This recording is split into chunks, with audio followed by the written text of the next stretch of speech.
Hi friends, ಸದ್ಗುರು ಜಗ್ಗಿ ವಾಸುದೇವರ ಈಶಾ ಫೌಂಡೇಶನ್ನ ಶಿವರಾತ್ರಿಯಲ್ಲಿ ಡಿ.ಕೆ. ಶಿವಕುಮಾರ್ ಭಾಗಿಯಾಗಿದ್ರು. ಹಾಗಾದ್ರೆ Isha foundation ಸಂಸ್ಥಾಪಕ ಜಗ್ಗಿ ವಾಸುದೇವ್ ಜೀವನದ ಕಥೆ ಏನು? ಇವರು ಇಷ್ಟು ಅಭಿಮಾನಿಗಳನ್ನ ಸಂಪಾದಿಸಿದ್ದು ಹೇಗೆ? ಸದ್ಗುರು ಕೋಳಿ ಫಾರಂ ಬಿಟ್ಟು ಆಧ್ಯಾತ್ಮಿಕ ಲೋಕಕ್ಕೆ ವಾಲಿದ್ದು ಹೇಗೆ? ಸದ್ಗುರು ಹೆಂಡತಿ ಮಗಳ ಬಗ್ಗೆ ನಿಮಗೆ ಗೊತ್ತಾ? ಎಲ್ಲವನ್ನು ಈ ವಿಡಿಯೋದಲ್ಲಿ ಹೇಳ್ತೀವಿ. ಅದಕ್ಕೂ ಮುನ್ನ ನೀವಿನ್ನೂ ನಮ್ಮ ಚಾನಲ್ಗೆ ಸಬ್ಸ್ಕ್ರೈಬ್ ಆಗಿಲ್ಲ ಅಂದರೆ ಈ ಕೂಡಲೇ ಆಗಿ ಪಕ್ಕದ ಗಂಟೆ ಗುರುತಿನ ಮೇಲೆ ಕ್ಲಿಕ್ ಮಾಡಿ. ಜಗ್ಗಿ ವಾಸುದೇವ್ ಹಿನ್ನೆಲೆ ಏನು? ಜಗ್ಗಿ ವಾಸುದೇವ್ ಇವರನ್ನ ಜನ ಸದ್ಗುರು ಅಂತ ಪ್ರೀತಿಯಿಂದ ಕರೀತಾರೆ. ಇವರು 1957ರ ಸೆಪ್ಟೆಂಬರ್ 3ರಂದು ಮೈಸೂರಿನಲ್ಲಿ ಜನಿಸಿದ್ರು. ಇವರದ್ದು ತೆಲುಗು ಭಾಷಿಕ ಕುಟುಂಬವಾಗಿತ್ತು. 5 ಮಕ್ಕಳಲ್ಲಿ ಜಗ್ಗಿ ವಾಸುದೇವ್ ಸಣ್ಣವರಾಗಿದ್ರು. ತಂದೆ ಬಿ.ವಿ. ವಾಸುದೇವ್ ಮೈಸೂರು ರೈಲ್ವೆ ಆಸ್ಪತ್ರೆಯಲ್ಲಿ ಕಣ್ಣಿನ ಡಾಕ್ಟರ್ ಆಗಿದ್ರು. ತಾಯಿ ಸುಶೀಲಾ ಗೃಹಿಣಿಯಾಗಿದ್ರು.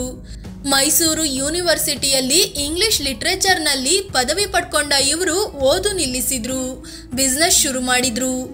ಮೊದಲಿಗೆ ಮೈಸೂರಿನಲ್ಲಿ ಪೌಲ್ಟ್ರಿ ಫಾರ್ಮ್ ಅಂದರೆ ಕೋಳಿ ಫಾರಂ ಶುರು ಮಾಡಿದ್ರು. ಈ ಬಿಸ್ನೆಸ್ನಲ್ಲಿ ಕಡಿಮೆ ಕೆಲಸ ಅನ್ನೋ ಕಾರಣಕ್ಕೆ ಈ ಬಿಸ್ನೆಸ್ ಆಯ್ಕೆ ಮಾಡ್ಕೊಂಡಿದ್ರು. ಫ್ರೀ ಇರುವಾಗೆಲ್ಲ ಸದ್ಗುರು ಕವಿತೆಗಳನ್ನು ಬರ್ಕೊಂಡು ಕೂರ್ತಿದ್ರು.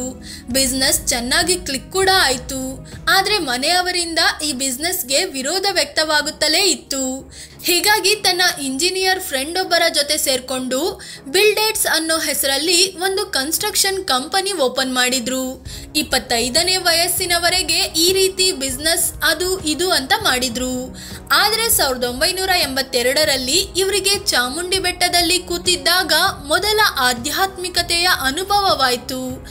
ಇದಾಗಿ 6 ವಾರಗಳ ಬಳಿಕ ಮತ್ತೆ ಅಂತಹದ್ದೇ ಅನುಭವವಾಯಿತು. ಇದಾದ್ಮೇಲೆ ಸದ್ಗುರು ಫುಲ್ ಆಧ್ಯಾತ್ಮಿಕ ಲೋಕಕ್ಕೆ ವಾಲಿದ್ರು. ಬಿಸ್ನೆಸ್ ಬಿಟ್ಟು ಬೇರೆ ಬೇರೆ ಭಾಗಗಳಿಗೆ ಪ್ರಯಾಣಿಸುತ್ತಾ ಯೋಗ ಕಲಿಸಲು ಶುರು ಮಾಡಿದ್ರು.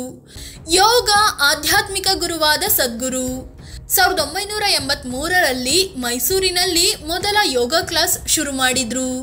ಕರ್ನಾಟಕ ಮತ್ತು ಆಂಧ್ರದ ವಿವಿಧ ಭಾಗಗಳಿಗೆ ತಮ್ಮ ಬೈಕ್ನಲ್ಲೇ ಓಡಾಡ್ತಿದ್ರು. ಎಷ್ಟರ ಮಟ್ಟಿಗೆ ಅಂದರೆ ಇವರು ನೇಪಾಳದವರೆಗೆ ಬೈಕ್ನಲ್ಲಿ ಹೋಗಿ ಬಂದಿದ್ದಾರೆ. ಎಲ್ಲ ಕಡೆ ತಮ್ಮದೇ ಶೈಲಿಯಲ್ಲಿ ಸಹಜ ಸ್ಥಿತಿ ಯೋಗವನ್ನು ಕಲಿಸುತ್ತಾ ಬಂದರು. ಕೋಳಿ ಫಾರಂ ಬಾಡಿಗೆಗೆ ನೀಡಿದ್ರಿಂದ ಅದರಿಂದ ಬರೋ ಆದಾಯದಲ್ಲಿ ಜೀವನ ಸಾಗಿಸ್ತಿದ್ರು. ವಿದ್ಯಾರ್ಥಿಗಳು ಕೊಡ್ತಿದ್ದ ದುಡ್ಡನ್ನ ದಾನ ಮಾಡೋಕೆ ಶುರು ಮಾಡಿದ್ರು. ಇವರು 1992ರಲ್ಲಿ ಇಶಾ ಫೌಂಡೇಶನ್ ಶುರು ಮಾಡಿದ್ರು. ಇದು ಸದ್ಗುರು ಅವರ ಆಧ್ಯಾತ್ಮಿಕ, ಪರಿಸರ ಮತ್ತು ಶಿಕ್ಷಣಕ್ಕೆ ಸಂಬಂಧಿಸಿದ ಕಾರ್ಯಗಳಿಗೆ ವೇದಿಕೆಯಾಗಿದೆ. 1994ರಲ್ಲಿ ತಮಿಳುನಾಡಿನ ಕೊಯಂಬತ್ತೂರಿನಲ್ಲಿ ಒಂದು ಜಾಗ ಖರೀದಿಸಿ ಆಶ್ರಮ ಕೂಡ ನಿರ್ಮಿಸಿದ್ರು. ಅದಕ್ಕೆ ಇಶಾ ಯೋಗ ಸೆಂಟರ್ ಅಂತ ಹೆಸರಿಟ್ರು. ಜೊತೆಗೆ ಇಶಾ ಫೌಂಡೇಶನ್ ಗ್ರಾಮೀಣ ಭಾಗದಲ್ಲಿ ಶಿಕ್ಷಣದ ಗುಣಮಟ್ಟ ಸುಧಾರಿಸೋ ಗುರಿ ಹೊಂದಿದೆ. ಇನ್ನು ಕೊಯಂಬತ್ತೂರಿನಲ್ಲಿ ಆದಿಯೋಗಿ ಶಿವನ ದೊಡ್ಡ ಸ್ಟ್ಯಾಚ್ಯೂ ಕೂಡ ಈ ಸಂಸ್ಥೆ ನಿರ್ಮಿಸಿದೆ. ಇದು ಗಿನ್ನಿಸ್ ದಾಖಲೆ ಪುಸ್ತಕ ಸೇರಿದೆ. ವಿಶ್ವದೆಲ್ಲೆಡೆ ಇದ್ದಾರೆ ಫಾಲೋವರ್ಸ್. ಸದ್ಗುರು 30ಕ್ಕೂ ಹೆಚ್ಚು ಪುಸ್ತಕಗಳನ್ನು ಬರೆದಿದ್ದು ಅವುಗಳಲ್ಲಿ ಕೆಲವೊಂದು ಬೆಸ್ಟ್ ಸೆಲ್ಲರ್ ಪುಸ್ತಕಗಳಾಗಿವೆ. ಇವರಿಗೆ ಭಾರತ ಮಾತ್ರವಲ್ಲದೆ ಪ್ರಪಂಚದ ಮೂಲೆ ಮೂಲೆಯಲ್ಲಿ ಫಾಲೋವರ್ಗಳಿದ್ದಾರೆ. ಸದ್ಗುರು ಕಾರ್ಯಕ್ರಮಗಳನ್ನು ನಡೆಸಿಕೊಡಲು ವಿಶ್ವದ ವಿವಿಧ ಭಾಗಗಳಿಗೆ ಪ್ರಯಾಣಿಸುತ್ತಲೇ ಇರ್ತಾರೆ. ಇವರ ಆಧ್ಯಾತ್ಮಿಕ ಸೇವೆ ಗುರುತಿಸಿ ಇವರಿಗೆ 2017ರಲ್ಲಿ ಪದ್ಮ ವಿಭೂಷಣ ಪ್ರಶಸ್ತಿಯನ್ನು ನೀಡಲಾಗಿದೆ. ಇವರ ರಾಜಕೀಯ ನಿಲುವಿಗೆ ಬಂದ್ರೆ ಈವರೆಗೆ ಯಾವುದೇ ಪಕ್ಷಕ್ಕೆ ಬೆಂಬಲಿಸಿಲ್ಲ. ಆದರೆ ಇವರ ಚಿಂತನೆಗಳು ಹೆಚ್ಚಾಗಿ ಬಿಜೆಪಿಯ ಚಿಂತನೆಗಳನ್ನ ಹೋಲೋದನ್ನ ನೋಡಬಹುದಾಗಿದೆ. ಜಗ್ಗಿ ವಾಸುದೇವ್ ಹೆಂಡತಿ ಮಗಳು 1984ರಲ್ಲಿ ವಿಜಯಕುಮಾರಿ ಅನ್ನೋರನ್ನ ಜಗ್ಗಿ ವಾಸುದೇವ್ ಮದುವೆ ಆದ್ರು. ದಂಪತಿಗೆ ರಾಧೆ ಅನ್ನೋ ಹೆಸರಿನ ಮಗಳಿದ್ದಾರೆ. ಆದರೆ ಪತ್ನಿ ವಿಜಯಕುಮಾರಿ 1997ರಲ್ಲಿ ವಿಧಿವಶರಾದ್ರು.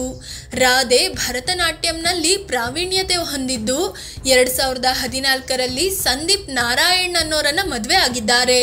ಇನ್ನು ಸದ್ಗುರು ಸಸ್ಯಾಹಾರಿಯಾಗಿದ್ದು ಪ್ರಯಾಣದ ಟೈಮ್ನಲ್ಲಿ ಸಸ್ಯಾಹಾರ ಸಿಗದೇ ಇದ್ರೆ ಸೀ ಫುಡ್ ಕೂಡ ತಿಂತೀನಿ ಅಂತ ಹೇಳ್ಕೊಂಡಿದ್ದಾರೆ.